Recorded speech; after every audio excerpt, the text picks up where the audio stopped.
Hey guys, Matt from soundrolling.com, and today I thought I'd share what I'm doing with ADR and how I'm recording in ADR and keeping track of everything. So just showing you my setup basically. Already here, got my microphone. It's going into the preamps of my 688 and then going into my little, whatever it's called, Fast Track Duo, which is going to Pro Tools, which is right here.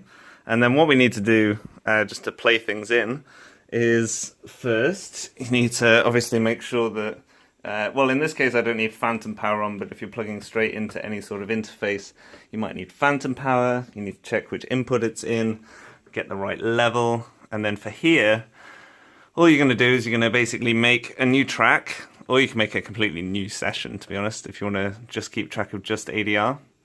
And then with this new session, you're going to have record enable.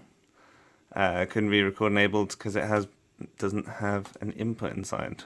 Ooh. So we need to make the input the interface to actually be able to record. Press OK, and now you can see when I'm talking, click, that's recording into the input. Next, we need to make sure that once we get the transport window, you right click and you have loop mode for both record, and I do loop mode for playback as well. Because what's going to happen is we're going to be recording over a little section, and then, in theory, I mean, none of this needs to actually be re-recorded, but just for the example. And we then wanted to just keep doing it over and over and over again. So we have lots of different variations. And to keep track of what our file names are actually going to be called, it's going to be called whatever the track is. So if we call this, ADR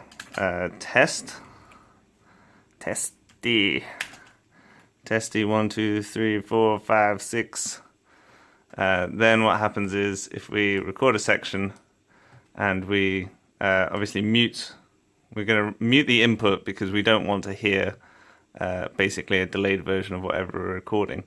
We press the record button first to kind of arm it, and then we press play. Mellard is right.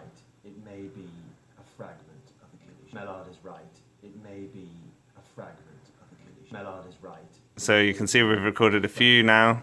Mellard is right. It may be a fragment of a glitch. Mellard.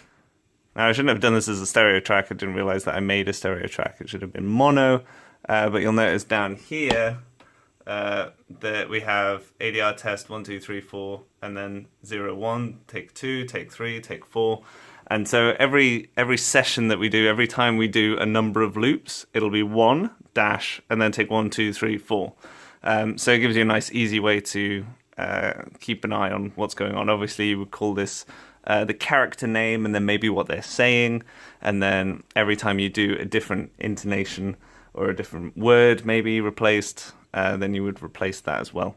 Now obviously you were hearing it on the speakers. You would turn off the speakers and you would just have it playing out of the headphones, and then they would wear headphones while they're doing it so they can hear themselves, they can hear anyone else.